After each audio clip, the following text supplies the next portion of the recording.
আর একটি নতুন ভিডিওতে তোমাদেরকে অনেক অনেক আন্তরিক শুভেচ্ছা এবং অভিনন্দন। তো এখন বন্ধুরা শীতকাল, এখন গাঁদার পরিমাণ অনেকটাই বেশি। তো এখন অনেক সুন্দর লাগে এই ফুলগুলি। তো অবশ্যই তোমরা বাড়িতে লাগাবে।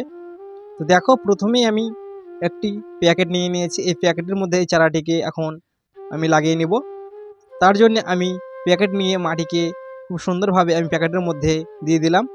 তো এই মাটির মধ্যে আছে নিমের খোল এবং সরষের খোল মিশানো আছে। খুব সুন্দরভাবে আমি আগে থেকেই মিক্স করে রেখেছিলাম। তারই মধ্যে দেখো আমি চারাটাকে খুব সুন্দরভাবে এভাবে লাগিয়ে নিচ্ছি। এবার চারি সাইড থেকে মাটিটাকে খুব সুন্দরভাবে আমি দেবে দিলাম, যেন ভিতরে হাওয়া বাতাস না থাকে, নইলে ফাঙ্গাস হয়ে যেতে পারে ভিতরে। তো এইভাবে খুব সুন্দরভাবে তোমরা গাছটিকে লাগিয়ে নেবে।